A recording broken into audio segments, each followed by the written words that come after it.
Olá, espero encontrá-lo em paz e com um desejo intenso de estar fazendo com que o seu casamento possa crescer cada dia mais.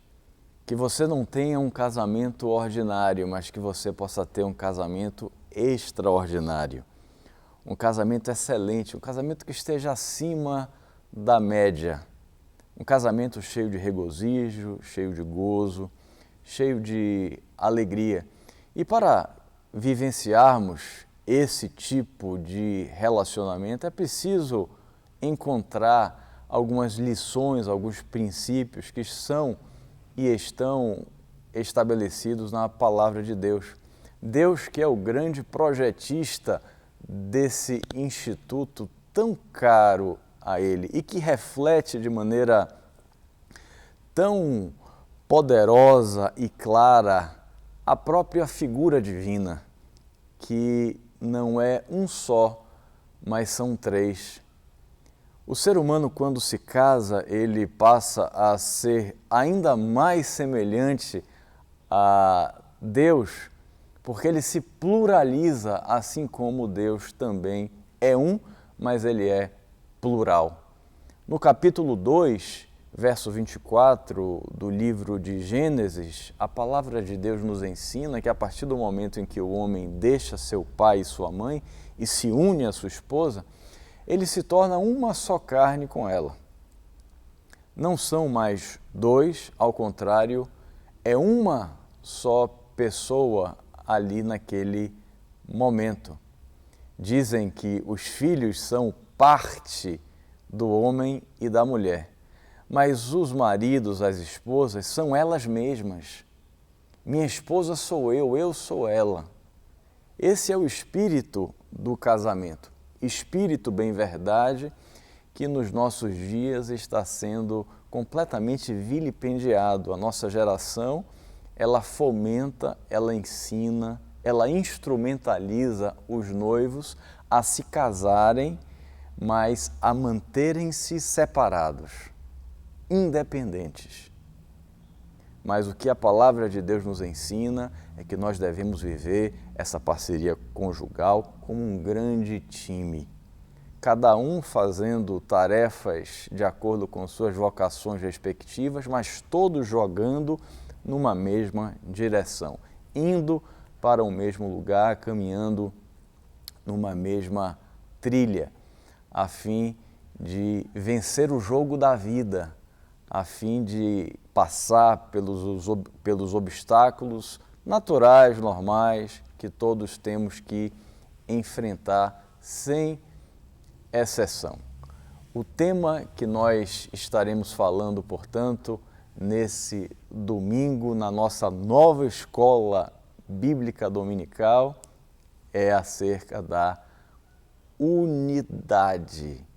Nós precisamos criar essa mentalidade de que, como marido, como esposa, devemos ser um, como a palavra de fato nos ensina. O marido, ele a partir do casamento, ele se enxerta na esposa e vice-versa. A esposa, ela se torna como o marido. Não há, portanto, mais alguns pronomes tão comumente utilizados como o meu, o eu. Ao contrário, a gente deve pegar todo esse espírito de independência e jogar no lixo e dar alforria, dar liberdade ao nós, ao nosso, porque nós agora fala mais alto do que o eu, porque o time agora fala mais alto do que a individualidade excessiva que chega a uma independência nefasta. Bem verdade que na vida os hábitos eles não descem de elevador. Nós precisamos colocar aqueles hábitos e aqueles pensamentos que não estão de acordo com a vontade de Deus nos ombros e descê-los pela escada. Há um esforço para isso. Seria muito mais fácil que nós fizéssemos uma oração e Deus milagrosamente a atendesse de maneira incontinente. Mas muitas vezes nós temos também que fazer a nossa parte pequena, mas que nos cabe. E precisamos trocar a forma de pensar o casamento. Precisamos renovar a maneira de entender o que seja estar casado. E é exatamente por isso que nunca houve tantos divórcios, tantas separações de casais como nós encontramos nos nossos dias. Exatamente porque a mentalidade que os maridos e as esposas possuem é a mentalidade que está sendo posta não pela palavra de Deus, mas ao contrário, pela palavra dos homens. Por isso, ao menor surgir de dificuldades, de problemas, de incompatibilidades, as pessoas se separam. Querido, a partir do pecado não existe mais nenhuma pessoa que seja completamente compatível com a outra. Nós somos incompatíveis por essência. Nós somos como aquele quebra-cabeça que não encaixa e não encaixa com ninguém. Nós só passaremos a nos encaixar perfeitamente quando formos encontrar Jesus na glória. Esse sim será um casamento perfeito. Essa sim será uma relação destituída de problemas, de dificuldades, de lutas, de desafios. Mas enquanto estamos convivendo aqui com outros que são incompetentes como nós somos, nós temos que tentar nos encaixar, lutar por isso.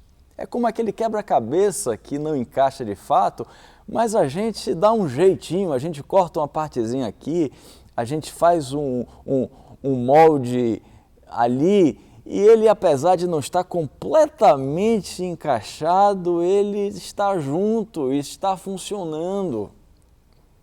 Isso é casamento. Assim nós devemos nos manter como casais. Precisamos desse espírito de time, dessa capacidade de vivermos como equipe. Nós somos um somente com nossas esposas, nem com nossos filhos nós somos um. Quando a mulher vai dar à luz, o médico porta uma tesoura em suas mãos e corta o cordão umbilical. E ainda dá um nó naquele cordão, como se Deus estivesse ensinando para ela que aquilo que foi gerado dela não é ela. E cada dia esse afastamento da mãe e do filho vai se estendendo cada vez mais, até o momento em que o filho vai constituir sua própria família. Porque a mulher não é uma com o seu filho, ela é uma com o seu esposo, com o seu marido. Nós somos uma só carne. O nosso time primeiro é o nosso time conjugal. Certa vez, um fazendeiro convidou seu amigo para conhecer as benfeitorias de sua fazenda e eles foram então visitar o curral. Chegando no curral, havia diversos animais e o visitante, meio receoso com aquela situação, perguntou ao fazendeiro: "Mas, meu amigo, se todos esses animais vierem em nossa direção, o que é que nós vamos fazer?" O fazendeiro experiente, então, olhou fixamente para o seu amigo e disse: "Não se preocupe, os quadrúpedes nunca se unem."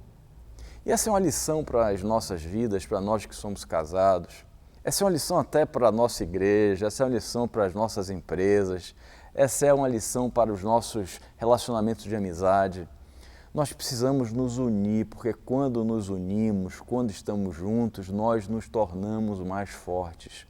Há um texto que eu gosto muito, que está contido no livro de Deuteronômio, capítulo 32, verso 20 e 21, que diz assim: Como poderia o homem sozinho perseguir 1000 e 2 pôr em fuga 10.000, se sua rocha não os tivesse vendido, se o Senhor não os tivesse entregado, porque a rocha deles não é como a nossa rocha.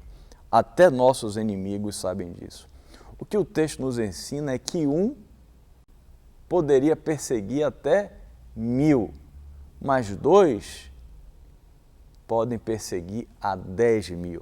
O poder da unidade é exponencial. O normal seria que um perseguisse 1000 e 2 perseguissem 2.000. Mas quando nós estamos unidos, quando nós caminhamos em unidade, a duplicidade faz com que haja uma multiplicação de força por 10. Um persegue 1000, mas quando 2 estão juntos, eles conseguem perseguir 10.000. Esse é o ensino das Escrituras.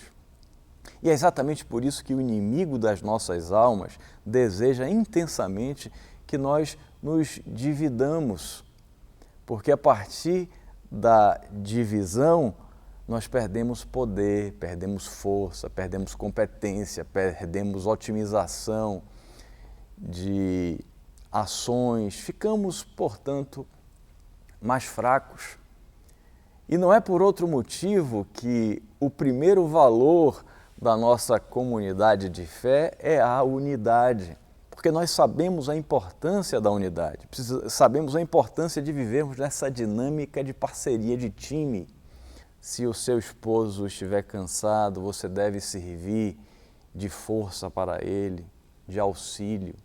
Se a sua esposa estiver passando por um tempo difícil, você que é um com ela, deve auxiliá-la, ajudá-la, a fim de que ela possa vencer em paz as suas lutas, porque a luta dela é também a sua, porque a sua luta é também a dela, porque nós, portanto, somos um time.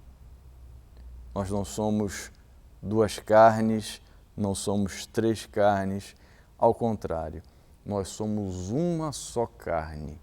O que importa dizer que fazemos parte de um mesmo time. O seu marido deve ser a sua prioridade. A sua esposa deve ser a pessoa mais importante na sua vida depois de Deus. E tendo essa visão de unidade, vivendo essa dinâmica de parceria, tendo esse espírito de equipe, o nosso casamento deixará de ser um casamento mediano, medíocre, ordinário, para se tornar um casamento extraordinário, cheio de gozo, de paz e de alegria, porque estamos vivendo como um time. Que Deus abençoe o seu casamento e a unidade que há nele.